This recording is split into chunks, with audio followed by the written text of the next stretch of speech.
Hello to everyone. CSR net physical science में हम लोग क्लासिकल मैकेनिक्स जो है वो पढ़ रहे थे और इसमें हम लोगों ने काइनेमेटिक्स के 2 लेक्चर्स कंप्लीट किए। आज ये फाइनल लेक्चर है जिसमें काइनेमेटिक्स के जो प्रीवियस ईयर क्वेश्चंस हैं उन पर हम लोग चर्चा करेंगे। सो सीएसआर नेट में जो क्वेश्चंस पूछे गए थे वो ड्रैग फोर्स और velocity acceleration in different coordinate system से रिलेटेड थे, जो कि मैंने आपको पिछले 2 लेक्चर्स में करवा दिए हैं। और इस लेक्चर में हम लोग क्या करेंगे कि जो बाकी कुछ एक आधे न्यूमेरिकल्स बचे हैं सीएसआर नेट के उनको हम लोग देखेंगे और साथ ही साथ जो अदर एग्जाम्स में काइनेमेटिक्स से रिलेटेड पूछे गए क्वेश्चंस हैं उनको हम लोग डिस्कस कर लेंगे। ठीक है, तो यहाँ पर मेनली मैं 4 एग्जाम्स की बात करूंगा। एक एग्जाम गेट है, एक जैम एग्जाम, जेस्ट एग्जाम और टिफर एग्जाम। ठीक है, तो इनके प्रीवियस ईयर क्वेश्चंस हम लोग डिस्कस करते हैं बेस्ड अपॉन काइनेमेटिक्स। ओके, सो यहाँ पर जो है फर्स्ट क्वेश्चन कहा गया है, जस्ट 2017 का क्वेश्चन है ये। इसमें कहा है कि हमारे पास एक कार है, टॉय कार है जो रेक्टेंगुलर ब्लॉक की बनी हुई है, जिसका मास कैपिटल एम है। उसके 4 डिस्क व्हील्स लगे हुए हैं, स्मॉल एम और स्मॉल आर उसकी मास और रेडियस है। कार को अटैच किया जाता है एक वर्टिकल वॉल से विद द हॉरिजॉन्टल जो है मासलेस स्प्रिंग है, जिसका स्प्रिंग कांस्टेंट k के बराबर है, such that it constant to move in the perpendicular to the wall. ठीक है, कोफिशिएंट ऑफ स्टैटिक फ्रिक्शन दे रखा है wheels of the car and the floor के बीच में म्यू। तो मैक्सिमम एम्पलीट्यूड ऑफ ऑस्किलेशन बताना है car about which the wheels start slipping. ठीक है, तो स्लिपिंग जो है वो यहाँ पर कर रहा है कार के टायर्स, तो वो आपने देखना है। ठीक है, तो सिचुएशन किस प्रकार की है कि ये हमारे पास एक वर्टिकल वॉल है। वर्टिकल जो वॉल है दिस इज फ्रिक्शनलेस, जबकि ये जो फ्लोर है इसके बीच में स्टैटिक फ्रिक्शन लगेगा, जो यहाँ पर एक स्प्रिंग से अटैच्ड एक टॉय कार है। ठीक है, तो ये हम यहाँ पर ड्रॉ कर देते हैं। दिस इज टॉय कार जिसकी शेप हमारे पास कैसी है, रेक्टेंगुलर ब्लॉक। मास कितना है, कैपिटल एम है। तो इसके 4 व्हील्स बना देते हैं हम यहाँ पर, डिस्क की शेप के हैं ये। ठीक है, इसके हमारे पास 4 व्हील्स हो जाते हैं। ठीक है, तो ये डिस्क की शेप्स में हमारे पास। ओके, तो इसका मास कितना है हमारे पास, मास रहेगा स्मॉल एम और रेडियस रहेगा स्मॉल आर। ठीक है, व्हील्स और जो हमारे पास फ्लोर है इनके बीच में हमारे पास है स्टैटिक फ्रिक्शन दे रखा है विच इज म्यू। ओके, इसका स्प्रिंग कांस्टेंट k के बराबर है एंड दिस इज वॉल। तो यहाँ पर जो है ऑस्किलेशन होने लग रहा है, और अगर ऑस्किलेशन हो रहा है तो आपने बताना है कि मैक्सिमम एम्पलीट्यूड कितना होगा। ठीक है, मैक्सिमम एम्पलीट्यूड कितने के बराबर है, क्वेश्चन मार्क लगा देते हैं। सच दैट यहाँ पर क्वेश्चन में कहा गया है कि car about which the wheels starts slipping. ठीक है, तो कार जो है उसके टायर्स स्लिप करना स्टार्ट कर देते हैं। तो सबसे पहली बात ये आती है कि ये स्लिप करने की कंडीशन क्या रहेगी। आप खुद से समझिए, मान लीजिए हमारे पास एक गाड़ी जा रही है या एक बाइक जा रही है बहुत तेज गति से, और वो स्लिप कब कर सकती है, मान लीजिए आपने एकदम से ब्रेक लगा दी तो वो स्लिप कर जाएगी। यानी ऐसे केस में क्या हुआ कि जो ट्रांसलेशन इफेक्ट था तो वो ब्रेक लगाने से वो रुका। ठीक है, ट्रांसलेशन इफेक्ट ब्रेक लगाने से रुका। ठीक है, लेकिन जो रोटेशनल इफेक्ट है टायर्स का वो एकदम से नहीं रुकेगा। तो इसकी वजह से क्या हो सकता है कि अगर बहुत तेज स्पीड हुई तो ऐसे केस में स्लिप करना जो है वो जायज़ है। तो इस केस में ये होगा कि ट्रांसलेशन इफेक्ट जो है वो मुझे कम देखने को मिलेगा बजाय रोटेशनल इफेक्ट के। तो रोटेशनल इफेक्ट अधिक देखने को मिल रहा है, और क्योंकि इक्विलिब्रियम की कंडीशन पर हमारे पास जो ट्रांसलेशन इक्विलिब्रियम की कंडीशन लगा सकते हैं, और जो रोटेशनल की जो इक्विलिब्रियम कंडीशन है वो भी यहाँ पर इंपोज करा जा सकता है। ठीक है, सो सबसे पहले हम देखते हैं कि ट्रांसलेशन इक्विलिब्रियम की क्या कंडीशन रहेगी। ठीक है, ट्रांसलेशन इक्विलिब्रियम की क्या कंडीशन है। तो सबसे पहली बात ये आ जाती है कि इस पे लगने वाले जितने फोर्सेस हैं कार के ऊपर, इसको आप एक सिस्टम मान लीजिए इस कंप्लीट को। तो इसको अगर आप सिस्टम मानेंगे तो हमारे पास जो टोटल मास आएगा इसका that was capital M, plus में हमारे पास जो 4 टायर्स हैं इसके, तो हर एक का मास स्मॉल एम के बराबर है। So you get this, total mass of the system will be M plus में 4m। ओके, तो इसके ऊपर आप देख सकते हैं क्योंकि आगे की तरफ जाएगा with some acceleration, let us call this a। ठीक है, एक्सेलरेशन कितना है इसका, a के बराबर है। और जैसे आगे की तरफ जा रहा है तो आप देखेंगे कि यहाँ फ्रिक्शन भी लग रहा है। तो फ्रिक्शन क्या करेगा, फ्रिक्शन इसको हेल्प करेगा दरअसल आगे जाने के लिए। तो आगे की डायरेक्शन में एक फ्रिक्शन लगेगा स्मॉल f के बराबर। ठीक है, और इसका वैल्यू कितना होगा, तो इसका वैल्यू हो जाएगा म्यू n के बराबर। ठीक है, और म्यू इंटू एन, एन मतलब नॉर्मल रिएक्शन। तो नॉर्मल रिएक्शन अगर यहाँ पर हम देखें तो ये लग रहा है आगे की तरफ, और नीचे की डायरेक्शन में लगेगा मेरे पास m प्लस 4m इंटू जी। इसका मतलब मैं इसको लिख सकता हूँ m प्लस 4m इंटू जी। ठीक है, तो यहाँ जो ऊपर कॉन्टैक्ट फोर्स लगेगा और नीचे की तरफ जो वेट लग रहा होगा इस सिस्टम का which is nothing but mass into g, तो n का जो वैल्यू रहेगा this is nothing but weight of the system, जो कि मैंने बराबर रख दिया। ठीक है, तो this is value of F, but remember this is the maximum friction which acts on this, ठीक है। ओके, अब यहां पर देखिए ये जो के है, ठीक है, स्प्रिंग लगी हुई है, ये भी हमारे पास रेस्टोरिंग फोर्स लगाएगा पीछे की डायरेक्शन में, restoring force which is nothing but K X.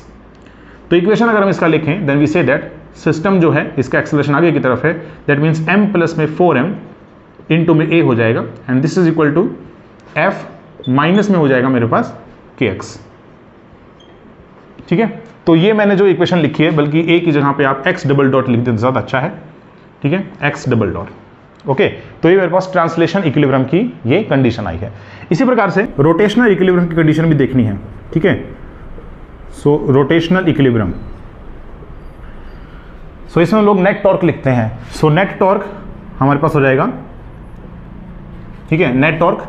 तो व्हील्स के ऊपर अगर आप टॉर्क देखेंगे तो सिस्टम पे आप देख सकते हैं कि आगे की डायरेक्शन में जो फ्रिक्शन लग रहा है वो फ्रिक्शन देखेंगे, और इनटू में जो हमारे पास परपेंडिकुलर डिस्टेंस है, तो परपेंडिकुलर डिस्टेंस में हो जाएगा small R which is the radius of these wheels, so F R के बराबर। और एक नेगेटिव साइन मैं यहाँ पर पुट कर रहा हूँ जो सिर्फ और सिर्फ ये चीज़ डिनोट कर रहा है, नेगेटिव साइन की फ्रिक्शन जो है it tries to increase the linear speed of this system, ठीक है ना। इस हमारे पास जो कार है इसका क्योंकि फ्रिक्शन आगे की तरफ लग रहा है तो इसका लीनियर वेलोसिटी इंक्रीज करने की कोशिश करेगा, लेकिन एंगुलर स्पीड को घटाने की कोशिश करेगा। दैट्स वाई यहाँ पर टॉर्क में नेगेटिव साइन इंट्रोड्यूस करना पड़ेगा, and this is should equal to I into alpha, ठीक है। सो एल्फा एंगुलर एक्सेलरेशन है which is nothing but theta double dot, आप इसको लिख सकते हैं। और ये जो मोमेंट ऑफ इनर्शिया है ये हमारे पास किन किन की वजह से प्रोड्यूस होगा, इन चारों व्हील्स की वजह से, ठीक है। तो इन चारों व्हील्स की वजह से हमारे पास हो जाएगा 4 व्हील्स मल्टीप्लाई एक व्हील जो हमारे पास है जो कि डिस्क की बनी हुई है, ठीक है, उसके सेंटर से पास होने वाली एक्सेस के अबाउट मोमेंट ऑफ इनर्शिया, ठीक है। तो वो होता है हमारे पास हाफ एम आर स्क्वायर, है ना। Small M and small R denotes the mass and radius of this one wheel. Okay, so this comes out to be 2m r square, ठीक है, 2m r स्क्वायर। तो हमारे पास ये हो जाएगा 2m r square theta double dot, ठीक है, ये हमारे पास हो गया। अब देखिए यहां से मुझे निकालना था एम्पलीट्यूड, मैक्स एम्पलीट्यूड, तो वो कैसे निकलेगा, देखिए इसमें यहां पर जो थीटा डबल डॉट है which is nothing but angular acceleration, तो एंगुलर एक्सेलरेशन लीनियर एक्सेलरेशन के साथ में रिलेट करता है, और जो लीनियर एक्सेलरेशन है उसका फॉर्मूला होता है माइनस ओमेगा स्क्वायर ए, क्योंकि एसएचएम एग्जीक्यूट करेगा ना, लिख रखा है क्वेश्चन में ड्यूरिंग द ऑस्किलेशन, ठीक है। तो एसएचएम एग्जीक्यूट करेगा तो हमारे पास हो जाएगा एक्सेलरेशन माइनस ओमेगा स्क्वायर ए, ठीक है। और इनके बीच में क्या रिलेशन है, अल्फा और ए के बीच में, तो हम जानते हैं ए इज इक्वल टू कितना होता है आर अल्फा, ये फॉर्मूला आपने पढ़ा होगा। लीनियर वेलोसिटी और angular acceleration, sorry linear acceleration और एंगुलर एक्सेलरेशन के बीच में ये रिलेशन होता है हमारे पास, ठीक है। तो अल्फा का वैल्यू कितना आ गया यहाँ से, this implies that alpha is nothing but A by R, ठीक है। तो यहाँ पर हम लोग लिख देते हैं, देखिए 2m r square, okay, and theta double dot जो कि अल्फा है which is nothing but a by r, और a बाय r मतलब कितना हो गया minus omega square a divide by r हो गया, ठीक है। तो अब यहाँ से मुझे a ही तो निकालना है यहाँ से, तो a आप यहाँ से फाइंड आउट कर सकते हैं। So this implies that minus minus से कैंसिल आउट होगा, ठीक है, और मेरे पास आ जाएगा f into small r, this is equal to, ये हमारे पास हो गया 2m r, okay, and then omega square a। So this implies that a का वैल्यू मेरे पास आएगा एफ आर डिवाइड बाय हो जाएगा 2m r and omega square, okay. और स्मॉल f ये हम निकाल चुके हैं, मैक्सिमम फ्रिक्शन जो लग रहा है static friction, that was mu into में m प्लस 4m इंटू में g एंड डिवाइड बाय हो जाएगा हमारे पास में 2m r ओमेगा स्क्वायर। बस अगर हमें ओमेगा स्क्वायर और मिल जाए ना तो ये क्वेश्चन हो जाएगा, देखिए। और ओमेगा स्क्वायर हमें कैसे मिल सकता है, आप खुद से समझिए एक बार, ओमेगा स्क्वायर हमें कैसे मिल सकता है। ओमेगा स्क्वायर आप दो तरीके से फाइंड आउट कर सकते हैं, मतलब ये जो ऑस्किलेशन कर रहा है, एसएचएम जो एग्जीक्यूट कर रहा है, इसमें एंगुलर फ्रीक्वेंसी निकालने के दो तरीके हैं। एक तरीका तो हो सकता है कि आप लोग लैग्रेंजियन लिख लें सिस्टम का, ठीक है, और फिर आप Euler Lagrange equation of motion से कंपेयर करके ओमेगा निकाल सकते हैं। दूसरा तरीका है कि इसका कंप्लीट आपको एनर्जी तो लिखना ही पड़ेगा सिस्टम का, टोटल एनर्जी लिखने के बाद में आप उसका टाइम डेरिवेटिव 0 के बराबर कर दीजिए, क्योंकि एनर्जी कंजर्व है सिस्टम में, ओके। तो ये वाला काम करते हैं, ये इजी लगता है मुझे, ओके। तो एक काम करेंगे यहाँ से कि एनर्जी अगर हम लिखें total energy which is nothing but kinetic energy plus में पोटेंशियल एनर्जी, ठीक है। तो काइनेटिक एनर्जी जो होगा इस केस में, ठीक है, वो कैसे लिखेंगे, तो काइनेटिक एनर्जी हम लिखें यहाँ से, तो मान लेते हैं x डिस्प्लेसमेंट है स्प्रिंग का, तो हम लिखेंगे हाफ, ठीक है, और यहाँ पर हो जाएगा m प्लस 4m इंटू में x डॉट स्क्वायर, ठीक है। ये हमारे पास क्या, ये वाले पास जो आई है kinetic energy, that was translation kinetic energy, ठीक है। बट ये व्हील्स भी हमारे पास जो कि रोटेट कर रहे हैं, ठीक है, तो रोटेशनल काइनेटिक एनर्जी भी है associated, that was half I and omega square, half I omega square, ठीक है। और आई का वैल्यू आपको पता ही है कितना है, आई का वैल्यू कितना है 4 इंटू में ये हो जाएगा हाफ m r स्क्वायर, ठीक है, ये मेरे पास आ गया कंप्लीट काइनेटिक एनर्जी। ठीक है, this is translation kinetic energy and this is rotational kinetic energy. And then potential energy कितना होगा, तो पोटेंशियल एनर्जी इसमें तो हाइट है नहीं कुछ, बट स्प्रिंग की होती है internal potential energy which is nothing but half के एक्स स्क्वायर। तो हाफ के एक्स स्क्वायर हो गया यहाँ से। ठीक है, चलिए अब एक काम ये करते हैं कि देखो ये ओमेगा स्क्वायर आर स्क्वायर है, तो अगर बिफोर स्लीपिंग की हम कंडीशन देख रहे हैं, ठीक है, आफ्टर स्लीपिंग का तो मैंने आपको ये बता ही दिया, इस प्रकार से करना है आपने, लेकिन सिर्फ और सिर्फ अगर रोलिंग चल रहा है विदाउट स्लीपिंग, तो ऐसे केस में आप ऐसा कर सकते हैं कि वी को आप लोग आर ओमेगा लिख सकते हैं। सो अगर वी की जगह आर ओमेगा अगर आप लिखें तो यहाँ से जो आएगा ये वैल्यू उसको आप लिख सकते हैं। देखिए ये 2 से ये 2 कैंसिल, ठीक है, सो ये 2 4 इस पर कैंसिल होगा 2 कर, और ये 2 और 2 ये भी कैंसिल आउट हो जाएगा। सो आई एम गेटिंग इसकी जगह पे हम लोग लिख सकते हैं m, ठीक है, और आर स्क्वायर ओमेगा स्क्वायर इसकी जगह लिख सकते हैं V square which is nothing but X dot square. ठीक है, एक्स डॉट स्क्वायर ये मेरे पास आ जाएगा। ठीक है, और ये दोनों टर्म्स अब आप ऐड सब्ट्रैक्ट कर सकते हैं, काम करिए, यहाँ से जो हाफ आने लग रहा है ना, तो यहाँ पर भी आप 2 से डिवाइड और 2 से मल्टीप्लाई कर दीजिए। तो अगर इन दोनों को आप ऐड करेंगे, देखो 4m और ये 2m कितना हो गया, 6m हो गया। तो यहाँ पर हमारे पास जो एनर्जी आएगा, तो एनर्जी हमारे पास आ गया, एनर्जी विल बी, ये हो जाएगा हमारे पास हाफ, ठीक है, एंड m प्लस 6m और इंटू हो गया x dot square and plus में दिस हाफ के एक्स स्क्वायर। ठीक है, तो ये मेरे पास में टोटल एनर्जी आ गया, और टोटल एनर्जी जैसे आ गया तो क्योंकि एनर्जी सिस्टम की कंजर्व्ड है तो हम ऐसा कह सकते हैं कि D E by D T this should equal to 0। ठीक है, दिस इज इक्वल टू 0।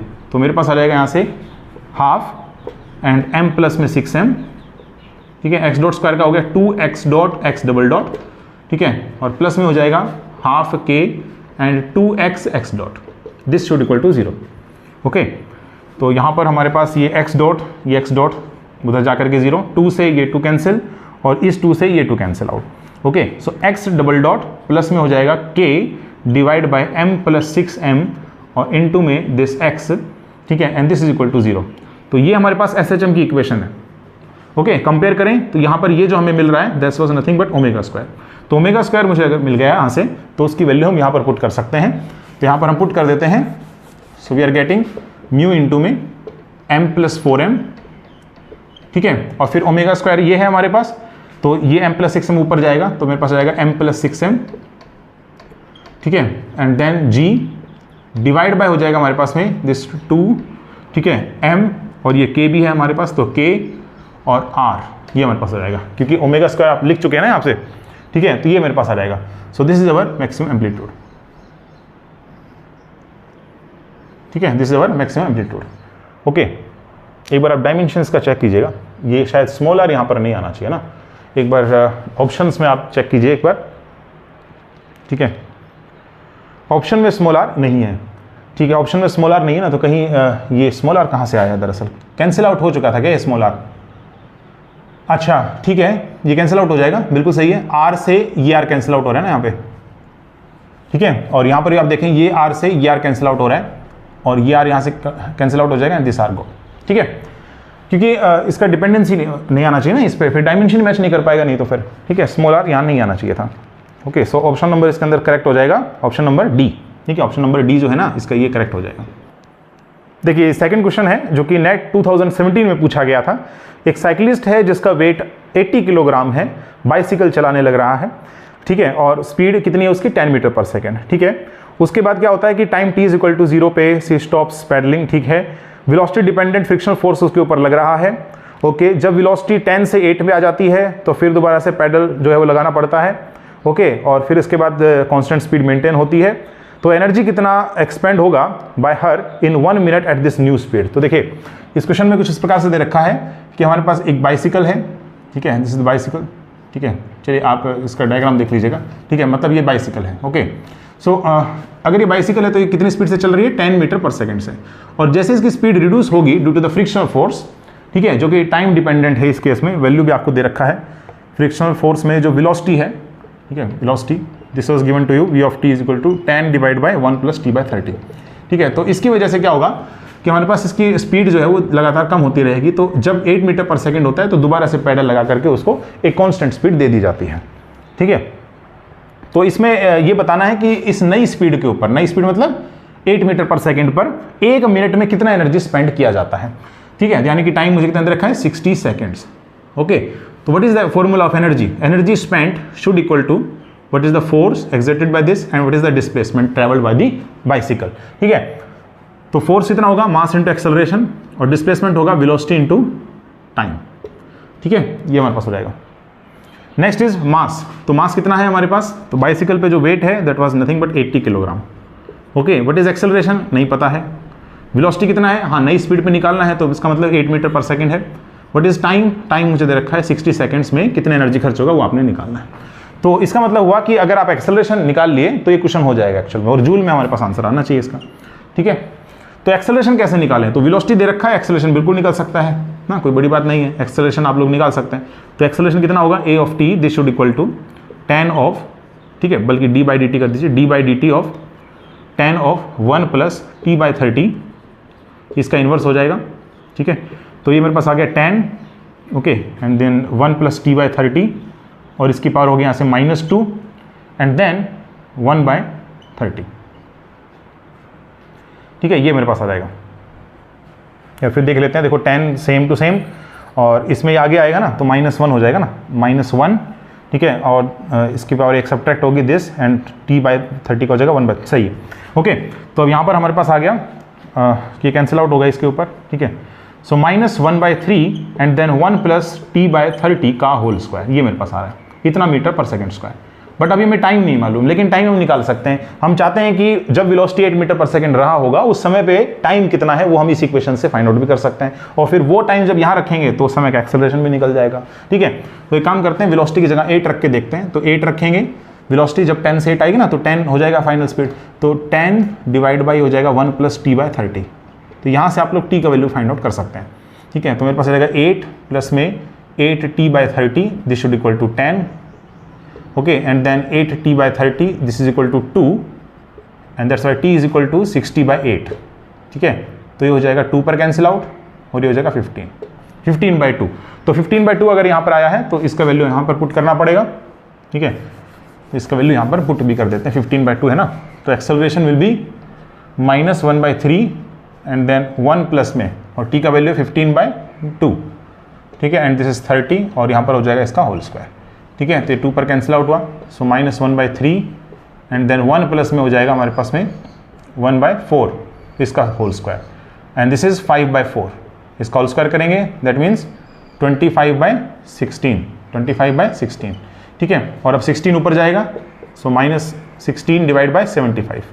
ठीक है, और ये वैल्यू जब यहाँ पुट करेंगे तो देखें इसको, 80 इंटू में हो जाएगा 480, और इंटू में हो जाएगा आपका 16/75, इतना जूल। ठीक है, अब इसको सोल्व करना आपका आगे काम है। ठीक है, इसको आगे सोल्व कर लें। ठीक है, तो किलो जूल में आप इसको कन्वर्ट कर देना, मतलब 1000 से डिवाइड कर रखा है इसमें, 1000 से आप डिवाइड करके देख लें कितना किलो जूल हमारे पास फाइनल आंसर आ रहा है। ओके, नेक्स्ट क्वेश्चन है टिफर 2013 का। इसमें दिया है कि एक बॉल है जिसका मास m है और स्लाइड कर रहा है under the influence of the gravity inside a semi circular depression जिसका रेडियस स्मॉल a है इनसाइड ए फिक्स्ड ब्लॉक। ठीक है, इक्वेशन ऑफ मोशन बताना है of the ball in the x direction, और ये डायग्राम गिवन है। तो कंडीशन कुछ इस प्रकार से है कि हमारे पास सेमी सर्कल है। ठीक है, ये इसका सेंटर है, तो इसके सेंटर से पास होने वाली एक्स बना देते हैं इस प्रकार से। ठीक है, तो यहाँ पर हमारे पास बॉल है। ठीक है, बॉल का मास हमें गिवन है ना, बॉल का मास है हमारे पास स्मॉल m, और इसका रेडियस कितना है, a के बराबर दे रखा है। ठीक है, तो इस प्रकार से जैसे ऑस्किलेशन करेगा ना, तो यहाँ पर हमारे पास इसका एंगल वर्टिकल के साथ कितना मान लिया हम लोगों ने, थीटा एंगल मान लिया। ओके, अब इस लाइन को भी हम लोग ज्वाइन कर देते हैं। ठीक है, चलिए, तो यहाँ पर हमें इक्वेशन ऑफ मोशन में ये बताना है कि equation of motion x direction में कितना होगा। तो आपको ये देखना पड़ेगा कि एक्स डायरेक्शन में कौन कौन से फोर्स एक्ट कर रहे हैं। इसके लिए फ्री बॉडी डायग्राम है, तो फ्री बॉडी डायग्राम जो इसका बनाएंगे आप लोग, तो देखें नीचे के डायरेक्शन में mg, और इसके ठीक परपेंडिकुलर डायरेक्शन में, सरफेस के परपेंडिकुलर डायरेक्शन में नॉर्मल रिएक्शन। तो इधर की तरफ में क्या लगेगा, नॉर्मल रिएक्शन लग रहा है n के बराबर। ठीक है, फिर इसके दो कंपोनेंट रिजोल्व होंगे, एक इस डायरेक्शन में और दूसरा इस डायरेक्शन में। ठीक है, अब देखें इस डायरेक्शन में कितना होगा, तो अगर ये थीटा हुआ तो ये कितना हुआ हमारे पास 90, and this is 90 minus theta, and since this is perpendicular so this will be theta, so we say that this is n cos theta and this will be n sin theta. ठीक है, this will be n sin theta, और बस अब ये बहुत easy हो गया, एक ही फोर्स लग रहा है बस n sin थीटा सिर्फ और सिर्फ। ठीक है, तो x डायरेक्शन में, पॉजिटिव x डायरेक्शन में हमारे पास हो गया, क्योंकि नेगेटिव में लग रहा है, तो मेरे पास जो फोर्स हो गया net force in the x direction that would be -n sin theta, opposite है ना x डायरेक्शन के, तो -n sin theta. Okay, and what is the value of n? ठीक है, तो n का वैल्यू हम लोग निकाल सकते हैं। देखिए कैसे, आप जान रहे हैं यहां से कि n cos थीटा, ठीक है। अच्छा, एक काम ये कर सकते हैं आप लोग, देखिए इस mg के भी तो कंपोनेंट्स आप बनाएंगे ना, तो इस डायरेक्शन में आप देखिए अगर ये एंगल थीटा हुआ तो ये एंगल भी कितना हुआ, थीटा हुआ। So we say that this is mg cos theta, ठीक है। तो इक्विलिब्रियम पे ये भी होगा कि n का वैल्यू mg cos थीटा के बराबर हो जाएगा इक्विलिब्रियम पर, ठीक है। और ये वैल्यू जब यहाँ रखेंगे then net force F is equal to mx double dot, this should equal to minus of, यहाँ पर हो जाएगा माइनस mg और sine theta cos theta, minus sine theta cos theta, ये मेरे पास आ गया, ठीक है। और जो डिस्प्लेसमेंट हुआ है ना, इसका डिस्प्लेसमेंट इस डायरेक्शन में, वो हमारे पास x के बराबर है दरअसल, ठीक है। दिस इज x एक्चुअली, ठीक है। ये हमारे पास कितना है, x के बराबर है फ्रॉम द सेंटर, ठीक है। तो ये ट्रेंगल में आप लोग ये sign theta cos theta find out कर सकते हैं, वो आप फाइंड आउट कर लीजिए। m से m ये कैंसिल आउट हो गया, so x double dot this should equal to minus g, and sine theta बताइए इस ट्रेंगल में कितना आ रहा है, ठीक है। तो साइन थीटा कितना हो जाएगा, perpendicular by hypotenuse, that means x by, है ना, this is x by a। And what is cos theta? So cos theta मतलब ये base, that is under root of a square minus X square, ठीक है। So base is under root of a square minus X square and hypotenuse is a, ठीक है। इसको और आगे हम लोग देखते हैं, then minus g x divide by a square, और एक काम करते हैं यहाँ से a कॉमन ले लेते हैं, तो a हमारे पास बाहर आ जाएगा, एंड 1 माइनस में X square by a square, ठीक है। So this is cancel out, so we are getting x double dot, this implies that x double dot is equal to minus G X by a, and under root हो जाएगा हमारे पास 1 minus X square by a square, ठीक है। चलिए match करवाते हैं इसमें, so we are getting option number D, ठीक है। ऑप्शन नंबर डी हमारे पास मैच भी कर रहा है इसमें। देखिए नेक्स्ट क्वेश्चन है टिफर 2015 का, एक पार्टिकल स्लाइड कर रहा है inside the surface of a frictionless cone, और ये कोन का जो टिप है वो हमारे पास फिक्स्ड है ग्राउंड के ऊपर, और इसका वर्टिकल जो है वो शो किया गया है फिगर के अंदर टू द राइट, ठीक है। सेमी वर्टेक्स एंगल इस कोन का अल्फा के बराबर है, और पार्टिकल सर्कल में मूव कर रहा है, इसका रेडियस r नोड है without slipping downward. So you to find out what is the angular frequency of this motion, ठीक है। तो मतलब इस प्रकार से हो गया, ये सिचुएशन कुछ इस प्रकार से दे रखा है हमको, ठीक है। और सर्कल में जो है ये मोशन कर रहा है, सर्कल में इस प्रकार से मोशन कर रहा है, सर्कल का रेडियस कितना है, r नोड के बराबर है, ओमेगा इसका एंगुलर फ्रीक्वेंसी रहा होगा, हम ये जानते हैं। और ये जो हमारे पास दे रखा है semi vertex angle, this was alpha, okay, ये हमारे पास दे रखा है, और यहाँ पर r नोड है, ठीक है, ठीक है। अब क्वेश्चन में पूछा गया angular frequency of this motion, ठीक है, और विदाउट स्लिपिंग डाउनवर्ड्स। तो देखिए अगर ये डाउनवर्ड जो है वो नहीं जाता है, इसका मतलब इक्विलिब्रियम के अंदर हो गया ना, जो ये जो पार्टिकल है अगर ये सर्कल में घूम रहा है और without sleeping, without going downward, ऐसा मतलब हमारे पास क्वेश्चन में कहने लग रहा है कि इक्विलिब्रियम के अंदर है, और अगर इक्विलिब्रियम में है तो इसका मतलब यहाँ पर लगने वाले जितने फोर्सेज आपस में बैलेंस कर रहे होंगे। तो इसका फ्री बॉडी डायग्राम एक बार बना के देख लेते हैं। तो इसका फ्री बॉडी डायग्राम अगर हम बनाएं तो इस प्रकार से हमारे पास ये सरफेस है, यहाँ पर हमारे पास ये पार्टिकल है, ठीक है। तो नीचे की डायरेक्शन क्या लगेगा, mg, ये हमारे पास mg लगेगा, ठीक है, okay, this is alpha actually, okay. और इस सरफेस के परपेंडिकुलर यानी इस डायरेक्शन क्या लगेगा, नॉर्मल रिएक्शन n लगेगा, ठीक है। अच्छा, इसका एक कंपोनेंट इस डायरेक्शन में आएगा, इसका एक कंपोनेंट इस डायरेक्शन में आएगा, ठीक है।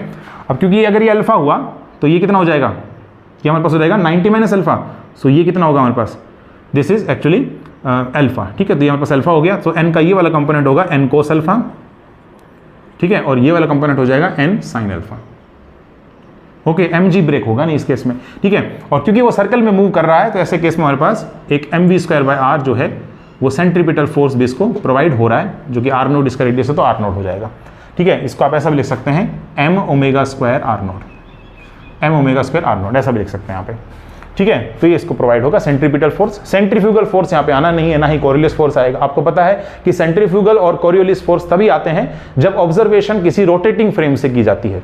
जैसे कि मान लो इसी क्वेश्चन में दे रखा होगा कि हम नेग्लेक्ट नहीं करें अर्थ के रोटेशन को, तो ऐसे केस में क्या है कि हम क्योंकि अर्थ पर हैं और अर्थ जो है वो रोटेट कर रही है अपने एक्सिस पे, इसलिए हम एक रोटेटिंग फ्रेम के अंदर मौजूद हुए, इसलिए जो भी ऑब्जर्वेशन हम लोग करेंगे उसमें सेंट्रीफ्यूगल और कोरियोलिस फोर्स का इंक्लूड करें। बट क्वेश्चन में इस प्रकार का नहीं कहने लग रहा है, तो सिर्फ और सिर्फ सेंट्रीपिटल फोर्स आप माने। और इक्विलिब्रियम पर सभी फोर्सेज क्योंकि बैलेंस्ड है, हॉरिजॉन्टल भी और वर्टिकल भी, सो वी से दैट कि n sin अल्फा किसको बैलेंस करेगा, mg को, ठीक है। And next is n cos alpha balance करेगा हमारे पास किसको, m omega square r note को, ठीक है। अब क्योंकि ओमेगा निकालना है, आपसे ओमेगा पूछा गया है, तो इन दोनों इक्वेशन को डिवाइड कर रहे हैं, तो मेरे पास आ जाएगा tan alpha, this is equal to g divide by omega square r nought, okay. So omega मेरे पास आ गया under root of g divide by R nought and tan alpha. ठीक है, तो ऑप्शन मैच करवा लीजिए। कौन सा ऑप्शन मैच कर रहा है इसमें? ऑप्शन नंबर डी मैच कर रहा है इसके अंदर। ठीक है, तो ऑप्शन नंबर डी हमारा करेक्ट हो रहा है। ओके, अब ये नेक्स्ट है हमारे पास जेस्ट 2019 का क्वेश्चन। एक बुलेट है जिसका इनिशियल स्पीड वी नोड है, फायर किया गया है at a log of wood. ठीक है, resistive force by the wood, ठीक है, on the bullet is given by eta V की पावर अल्फा, जहां अल्फा 1 से स्मॉल है। Time taken to stop the bullet inside the wood log, ये आपने फाइंड आउट करना है। तो क्वेश्चन कुछ इस प्रकार से हो गया कि ये हमारे पास वुड है, यहाँ पर बुलेट जो है स्ट्राइक होती है, वी नोड इसकी स्पीड है। ठीक है, और ये इसके अंदर पेनिट्रेट हो जाती है। रेजिस्टिव फोर्स जो उसके ऊपर लगेगा, दैट रेजिस्टिव फोर्स, और इसे दैट ड्रैग फोर्स जो कि मैं बता चुका हूँ पिछले लेक्चर में। ठीक है, that drag force is nothing but minus of eta V की पावर अल्फा। ठीक है, क्योंकि आगे की तरफ जा रहा है ना, तो पीछे की तरफ ड्रैग फोर्स लगेगा उल्टी डायरेक्शन में, तो नेगेटिव साइन उसी चीज को रिप्रेजेंट कर रहा है। ठीक है, तो आपसे पूछा है what is the time taken to stop the bullet. ठीक है, सो टाइम आप लोगों ने यहाँ से निकालना है। तो देखें, जब हमारे पास टाइम 0 रहा होगा उस समय पे वेलोसिटी कितनी है, कितनी वेलोसिटी दी है इसको, वी नोट दी है। और जब टाइम t के बराबर होगा तो उस टाइम पे ये फाइनली रुक जाएगा, सो v इज इक्वल टू 0 हो जाएगा। तो कुछ ये इनिशियल कंडीशन हम लोग इंपोज कर सकते हैं इस क्वेश्चन में। ठीक है, तो सबसे पहली बात ये आती है इस क्वेश्चन को करने के लिए, क्योंकि ड्रैग फोर्स से बेस्ड क्वेश्चन है, विस्कस फोर्स से जो है बेस्ड क्वेश्चन है, इसलिए हम लोग क्या करेंगे, न्यूटन्स लॉ का यूज करेंगे। सो न्यूटन्स सेकंड लॉ का हम लोग इस्तेमाल कर सकते हैं, यानी इक्वेशन ऑफ मोशन आप लोग लिखिए एट एनी टाइम। ओके, तो ये हमारे पास एक तरीका है। So net force F is equal to हमारे पास हो जाएगा FD के बराबर, है ना, ड्रैग फोर्स के बराबर। ठीक है, नाउ F का वैल्यू कितना हो जाएगा, MA, this is equal to drag force which is minus eta V की पावर अल्फा। और एक्सेलरेशन कितना होता है, एक्सेलरेशन हमारे पास है dV बाई dt, इस m को उधर भेजेंगे तो मेरे पास आ जाएगा minus eta by m and this is V की पावर अल्फा। ठीक है, V वाली टर्म्स यानी वेलोसिटी वाली टर्म एक तरफ करते हैं तो मेरे पास आ जाएगा dV, और यहाँ से हो जाएगा V की power minus alpha and this is equal to minus eta by m and this is dt। और इस कंडीशन को देखते हुए हम इंटीग्रेट कर देते हैं, स्टार्टिंग 0 से t तक टाइम में हो, और वेलोसिटी में v नोट से 0, है ना, v नोट से 0, फाइनली स्टॉप हुआ है ना हमारे पास ये बुलेट, तो v नोट से 0। ठीक है, तो मेरे पास यहाँ से आ जाएगा v की power minus alpha plus 1 divide by minus alpha plus में 1 and going from v nought to 0 and this is equal to minus eta t by m।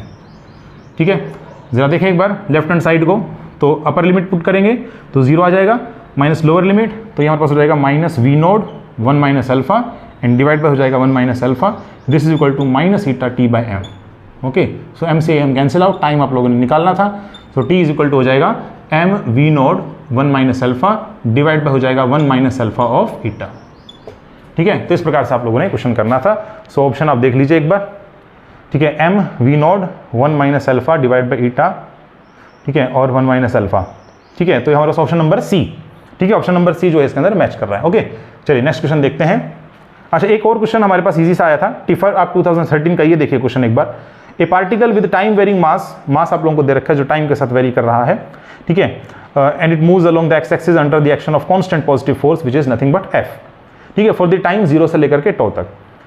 Now if the particle is at the rest at time t is equal to 0, then at time t is equal to t its velocity will be। ठीक है, तो question देखिए आपसे क्या पूछ रहा है इसके अंदर, एक हमारे पास टाइम वेरिंग मास है। ठीक है, तो टाइम वेरिंग मास हमें गिवन है m is equal to m nought और 1 माइनस में t बाय τ। ठीक है, आगे में दे रखा है कि अंडर ए कांस्टेंट पॉजिटिव हमारे पास फोर्स लग रहा है and that positive force act from 0 to लेकर के τ तक लग रहा है। ठीक है, ये टाइम हमारे पास रहा है, और आपसे पूछ रहा है कि t इज इक्वल टू 0 पे पार्टिकल रेस्ट पर था, यानी कह रहा है कि t इज इक्वल टू 0 पर पार्टिकल रेस्ट होने का मतलब वेलोसिटी कितना रहा होगा, 0, and then t is equal to t के ऊपर आपसे वेलोसिटी पूछ रहा है कितना होगा। तो ये क्वेश्चन में डाटा मुझे दे रखा है। ओके, अब देखिए इस तरह के क्वेश्चन जिसके अंदर हमारे पास कांस्टेंट फोर्स दे रखा है, वेलोसिटी आपसे पूछा है, तो ऑब्वियस सी बात है न्यूटन सेकंड लॉ आप इस्तेमाल करेंगे यहाँ से। So we say that Newton second law यहाँ पर भी इस्तेमाल करना है आप लोगों ने।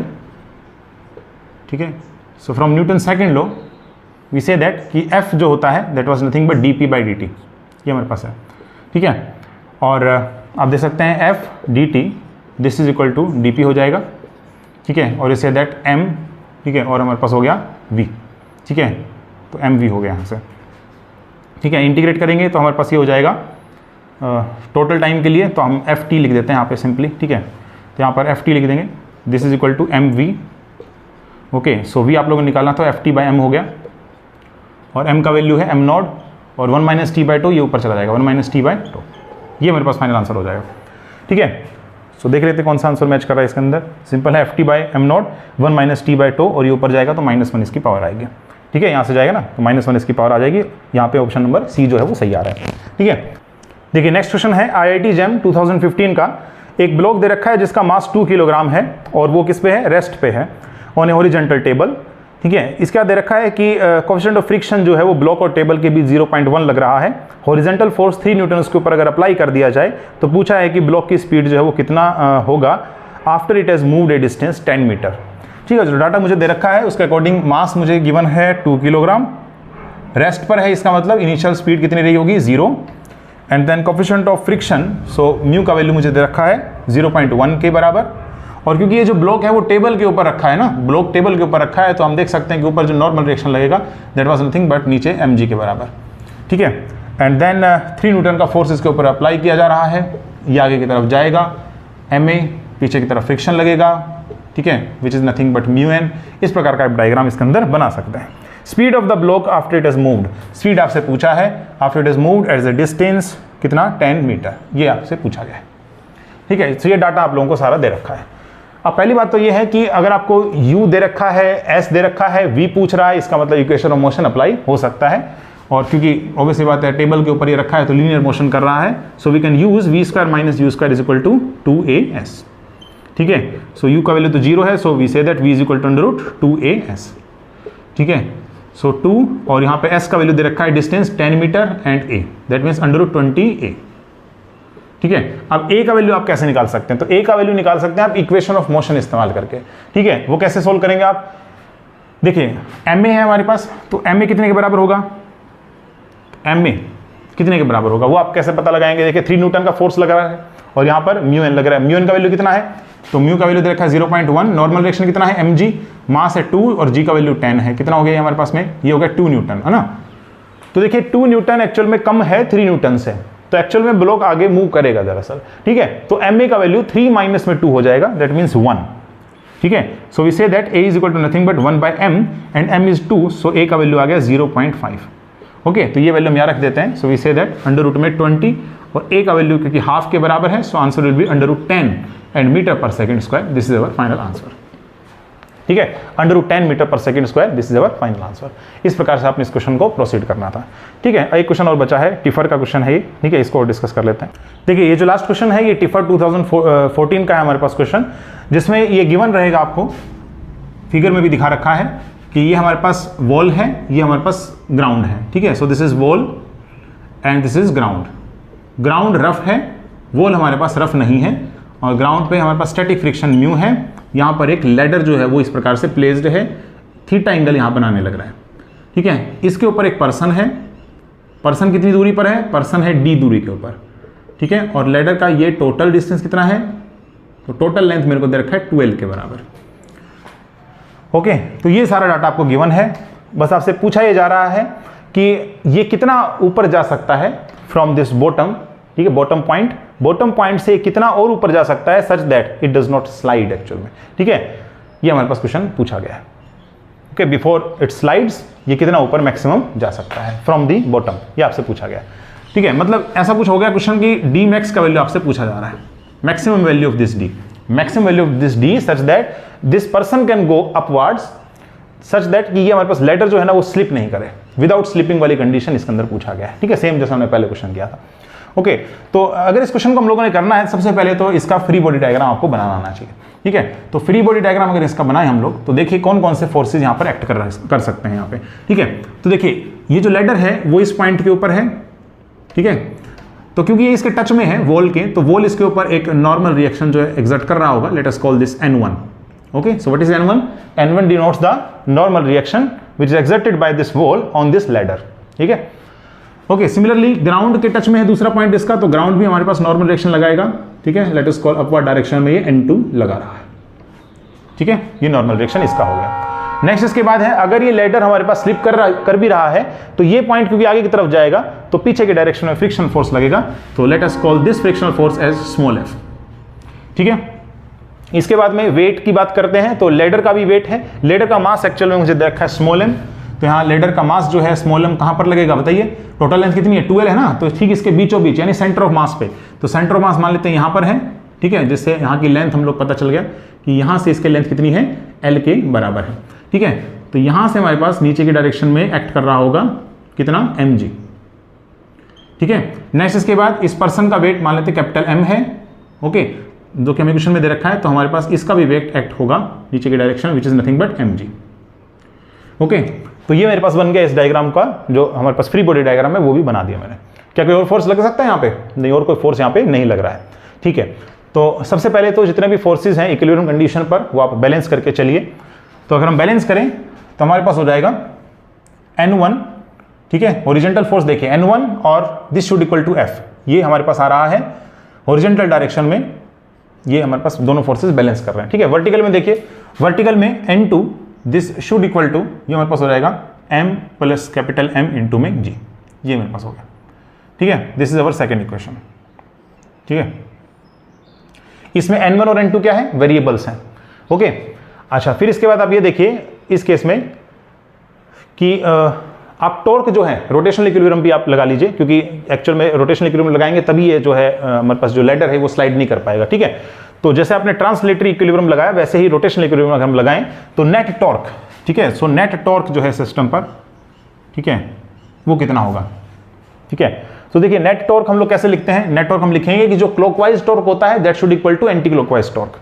ठीक है, तो क्या होता है कि ये जो लैडर है, अगर ये कंप्लीट लैडर जो हमारे पास है ये रोटेशनल इक्विलिब्रियम में होगा तो इसके किसी भी पॉइंट पर आप चले जाइए, इसके किसी भी पॉइंट पर आप चले जाइए, हमारे पास क्या होगा, टॉर्क किसी भी पॉइंट के अबाउट 0 हो जाएगा। ठीक है, तो आप एक ऐसा ही पॉइंट को मान लीजिए, तो इसके ऊपर एक पॉइंट मान लेते हैं, late us call this point which is से ए। सो ए पॉइंट मैंने यहां पर मान लेते हैं, अज्यूम कर लिया, और इस ए पॉइंट के अबाउट जो टॉर्क है नेट टॉर्क वो 0 हो गया। मतलब हम ऐसा कह सकते हैं कि हमारे पास जो क्लॉकवाइज टॉर्क है और एंटी क्लॉकवाइज टॉर्क है बोथ शुड बी इक्वल। ठीक है, तो जो N1 की वजह से है क्लॉकवाइज टॉर्क, ठीक है, और ये जो हमारे पास दोनों वेट्स की वजह से लग रहा है anti clockwise torque, this should be equal. ठीक है, जबकि ये जो N2 फोर्स है और ये जो फ्रिक्शनल फोर्स F है ये नहीं लगाएंगे टॉर्क। क्यों नहीं लगाएंगे? क्योंकि ये दोनों फोर्सेज जो है ना ये इस पॉइंट ए से पास कर रहे हैं दरअसल। ठीक है, तो क्योंकि दोनों पॉइंट्स, दोनों जो फोर्सेज है वो इस पॉइंट ए से पास कर रहे हैं तो इसके अबाउट इनका टॉर्क जो है वो 0 हो जाएगा। ठीक है, सो हम N1 की वजह से अगर लिखें, सो N1 लिखेंगे, ये फोर्स हो गया, and then perpendicular distance. So perpendicular distance कितना होगा, सो देखिए इधर की तरफ है तो परपेंडिकुलर डिस्टेंस ये वाला हो गया। ठीक है, perpendicular distance from the bottom this one.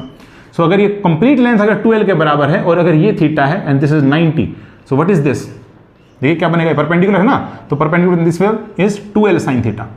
तो ये मेरे पास आ गया 2l sin theta. So we can write this 2l sin theta. ठीक है, दिस शुड इक्वल टू, फिर देखते हैं स्मॉल mg। ठीक है, तो स्मॉल mg की वजह से टॉर्क, तो स्मॉल mg, ठीक है, ये फोर्स हो गया। परपेंडिकुलर डिस्टेंस बताओ, तो परपेंडिकुलर डिस्टेंस मेरे पास हो जाएगा, देखिए इधर लग रहा है mg, ये परपेंडिकुलर फोर्स, परपेंडिकुलर डिस्टेंस ये वाला हो गया मेरे पास, this is perpendicular distance. Okay, what is this length, this length is small m लिख रहे हैं ना, स्मॉल m के लिए हमारे पास ये वाला पॉइंट है ना स्मॉल m यहाँ पर। ठीक है, और कैपिटल M तो इसका मास है।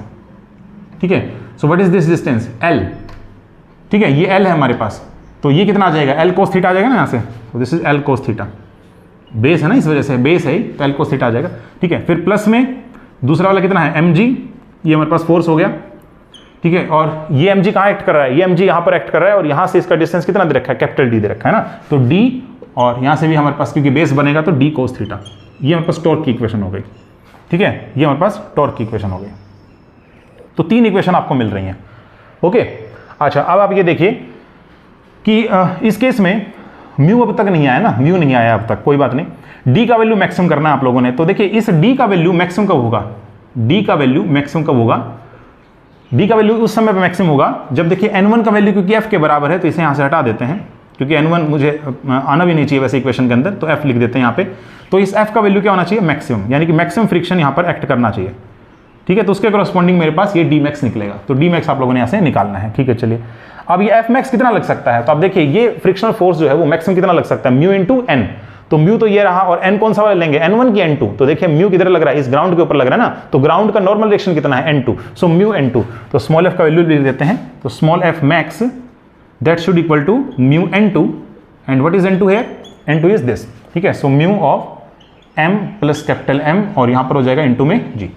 ठीक है, and you have to put this here, और उसके बाद आप dmx यहाँ से निकाल सकते हैं। ठीक है, तो हमारे पास यहाँ से हो जाएगा म्यू। ठीक है, ये सारे जी तो कैंसिल आउट हो जाएंगे ना, ये सारे जी तो कैंसिल आउट कर दो पहले ही, ठीक है। सो 2l साइन थीटा, ठीक है, 2l साइन थीटा, और f का वैल्यू ये रहा हमारे पास, तो mu of m plus capital M, ठीक है।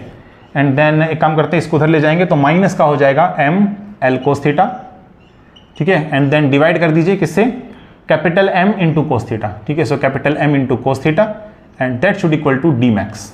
ये आ रहा है इक्वेशन रीअरेंज करने पर, ठीक है। और भी आगे सोल्व हो सकता है, बिल्कुल हो सकता है। देखिए आगे होगा तो 2l, ठीक है, म्यू, और यहां से हो जाएगा हमारे पास स्मॉल m, या फिर ऐसा कर सकते हैं 1 प्लस में small m by capital M, and sine theta by cos theta is tan theta, and minus में हो गया small m by capital M and l, और cos theta cancel out. So this is our final answer.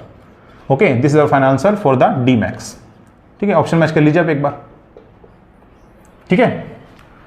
So this is our final answer. तो अब आपको ये समझ में आया होगा, आज का ये लेक्चर काइनेमेटिक्स पर बेस्ड था, ठीक है, और टिफर के, जेस्ट के, गेट के, इस प्रकार से हम लोगों ने क्वेश्चंस किए, ठीक है। सो नेक्स्ट क्लास में हम लोग मिलते हैं। ग्रेविटेशन हमारा नेक्स्ट जो है क्लास रहेगा, ठीक है, ग्रेविटेशन के ऊपर बेस्ड, ठीक है। सो अगर आपको आज का ये लेक्चर पसंद आया है तो आप इसे लाइक कीजिए, कमेंट कीजिए, शेयर कीजिए, और चैनल को सब्सक्राइब करना ना भूलें, ठीक है। Thank you.